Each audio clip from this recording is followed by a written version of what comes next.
ሰላም ሰላም ናይ መሰረት ዩቲዩብ ክቡራት ተኸታተልቲ ከመይ ቀኒኹም ከመይ ኣለኹም? ሰላም እግዚአብሔር አምላክ ምስ ኩላትና ይኹን።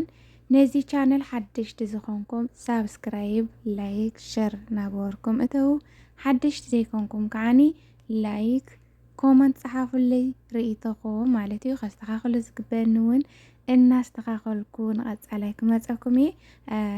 ቪዲዮ ብዙሕ ጊዜ ሰሪሐ አይፈልጥን ለመጀመሪያ ጊዜ ለማ አንሰርሕ ለሁ ማለት እዩ። ገጣሚ ደገ ወፂኒ እሞ ዝተፈላለዩ ቦታታት ከሪአኩም ሓቢርና ንረአ። አጋጣሚ ዕረፍቲ ወፂ ማለት እዩ። ብጣዕሚ ደስ ዝብል ቦታታት ዕረፍቲ ክትወፃ ከለኸን ኣሕዋተይ መፂኸን ተንቀሳቐሳ ይኸን ማለት እዩ። ዕረፍቲ ብጣዕሚ እዩ ወሳንና ወሳኒ ማለት እዩ።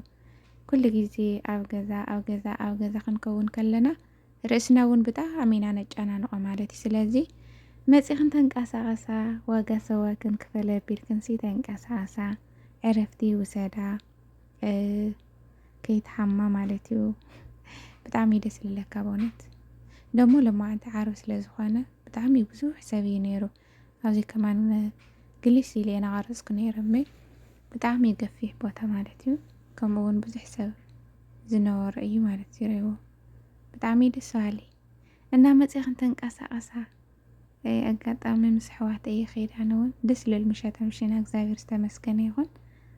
ደስ ክብለካ ከማንቲ ቦታታት ባህታ ይስመዐካ ናይ እግዚአብሔር ድንቂ ስራሕ የርእየካ ማለት እዩ። ከምዚ ከፍ ክትብል ከለኻሲ እግዚአብሔር እስክንደይ ድቂ መካር ምዃኑ ኢኻ ትርዳእ እዩ።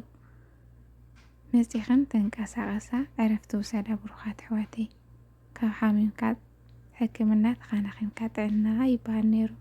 ሕጂ እውን መፂና ጥዕናና ንሓሎ ከምዚና ንቀሳቐስ ሓደ ጊዜ ምንቅስቓስ ኣድላይ እዩ።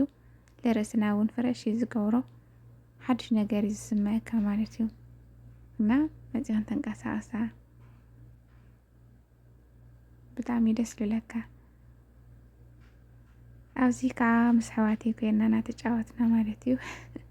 ናይ ነፎቶ ተላዕላ ኢለየንስ ኣበይና ነፂና እናተጫወትና ማለት እዩ።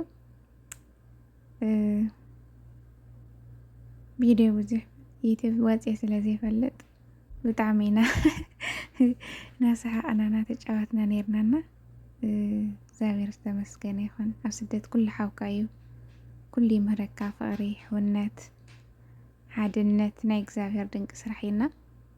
ኣሕዋተይ ከዓ ይጫወትላ ምሳይ ንስሕቅ ኣለና ደስ ኢልና ማለት እዩ።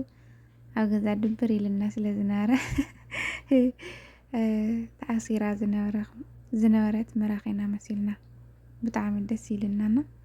ኩላትክንሲ መፂኸን ከምዚ ዕረፍቲ ውሰዳ ይኹን ብሩኻት ኣሕዋተይ ልማ ዘለየናይ ጊዜ ፅባሕ ክንሞት ሎሚ ክንሞት ዘይንፈልጣሲ ኩሉ ጊዜ እናተጨናነቕና ኣይንንበር መፂኸን ተንቀሳቐሳ ብጣዕሚ ደስ ዝብለካ በእውነት ኣይንኸዲ ከማኒ ኣረ ኣይንኸዲ ሕናስ ንሓደር ኢና ብስርኮ እዩ ኣይንኸዲ ካብዚኣ ውስ መባል የለ ኢና እናሰሓቕና እየ ነርና ሰዋግናና ስኻትክን እውን መፂኸን ከምዚ ኢልክን ፋ ኢልክን ኪዳ ብጣዕሚ ደስ ዝብለካ በእውነት